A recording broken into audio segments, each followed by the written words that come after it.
Reminiscences, Chapter-4. Sri Ramana gives Ramana Darshan. It was in 1908 I first contacted Sri Ramana Maharshi, then in Virupaksha cave, when I was a boy of 12. Had you seen him in those days, you would hardly have taken him for a mere human being. His figure was a statue of burnished gold. He simply sat and rarely spoke. The words he spoke on any day could easily be counted. He was an enchanting personality who shed a captivating luster on all, and a life-giving current flowed from him, charging all those nearby, while his sparkling eyes irrigated those around him with the nectar of his being. Peace, peace, peace. Shanti. Now you have lost your individuality in him. Bhagavan absorbs you, is your all, is the all.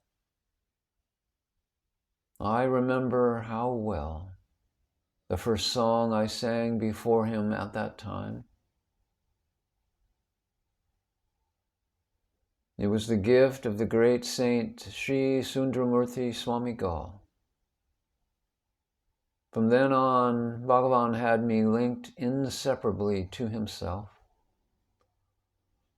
I know one and only one thing, and that is that he alone exists as the divine, and all else has only the appearance of existence, but in reality is not. I never had to leave Tiruvannamalai after my 19th year. Sri Ganapati Muni was at that time in Tiruvannamalai. His Vadika Sabha society was very active, and he gave a series of discourses on the Vedas. The Muni's magnetic personality and exposition of the greatness of Bhagavan Sri Ramana Maharshi so deeply impressed me that I decided to study the Vedas at his feet and was gladly accepted as a student. Ganapati Muni was then living in the mango tree cave below Virupaksha cave on the hill. 8 years I studied the scriptures under him, and daily we visited the Maharshi together and enjoyed the benefit of his presence. After the Maharshi's mother, Alagamal, passed away, Sri Maharshi came down the hill, and the present ashram, Ramana Ashramam, came into being. Ganapati Muni and his pupils would come down to the Maharshi's abode when there would be memorable and scintillating discussions. When the Muni was in the hall, Sri Maharshi could be seen in the full bloom of his being. The discussions ranged over various schools of thought and philosophy, and it was a period of great literary activity at the ashram. Besides the Muni, Kapali Sastri, Marunganar, Lakshmana Sarma, Arunachala Sastriyar of the Madras Gita fame, Munagala Venkateramaya, the late Swami Ramananda Saraswati and the author of Talks with Sri Maharshi, along with Shiva Praksam Pillai and a host of others, used to be in the hall, which was open all through the hours of day and night. It was then the world of freedom of Sri Ramana, our Lord, Guru, and very self. Our lives were based and turned upon that one central being, Nothing gave us greater joy than to be in his presence as often as possible and to do his bidding. Thus did time pass till 1929, when, on leaving Tiruvannamalai for good, Ganapati Muni made me over to the care of Sri Maharshi, and in the very first letter he wrote, asked Bhagavan to take particular care of me. I was at school when that letter was received, and the Maharshi tucked it under his cushion. He pulled it out, read it to me when I returned from school, and said, "Look here, you must not run away from here. I am answerable to Nayana. He may come at any time and claim you from me." Our happiness in the presence of Sri Bhagavan was comparable to the joy of the hosts of Shiva on Mount Kailasa. Sri Bhagavan used to say, "Kailasa is the abode of Shiva. Arunachala is Shiva himself.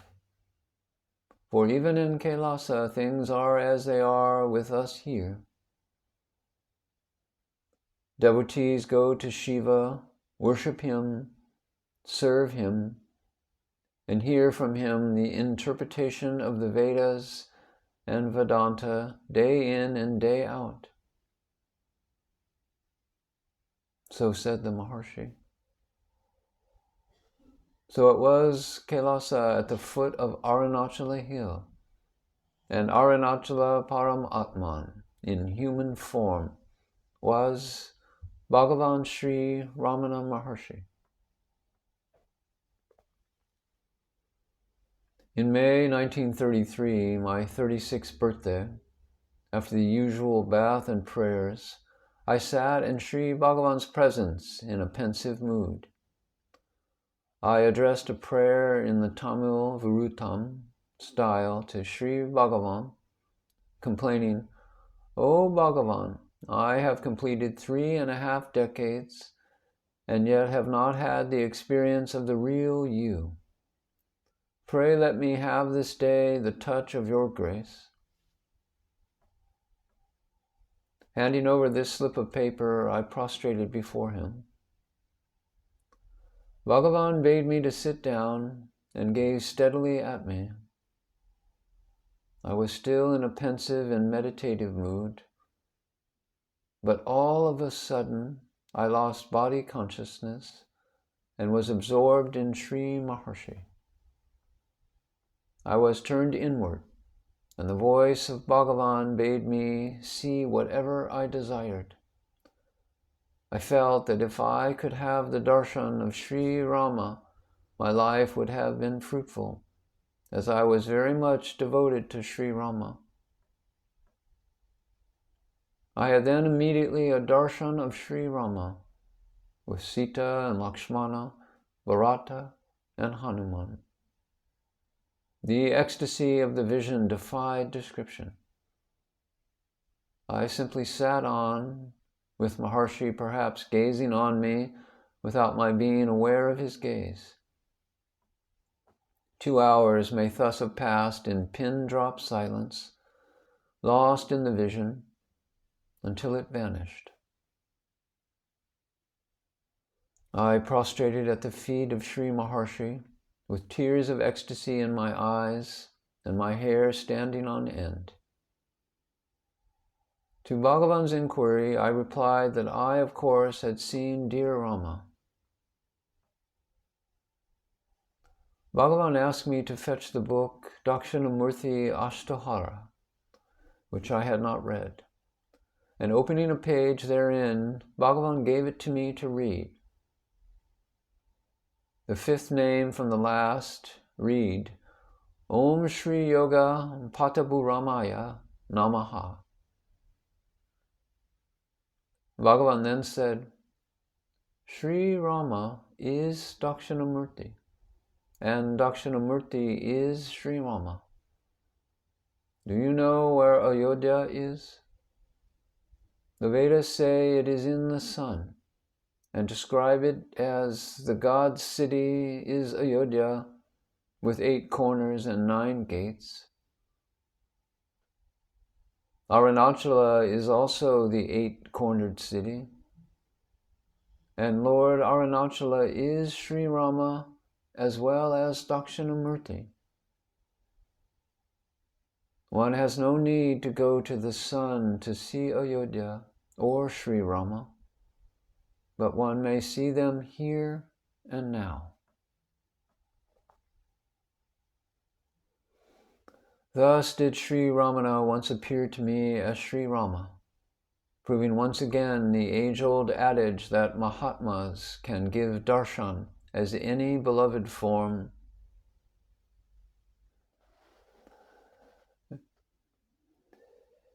In the Sri Krishna Avatara, did not Bhagavan grant Hanuman the vision of Sri Rama?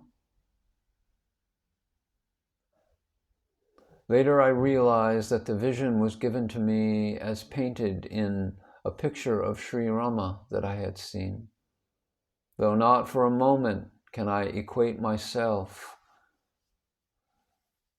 with it.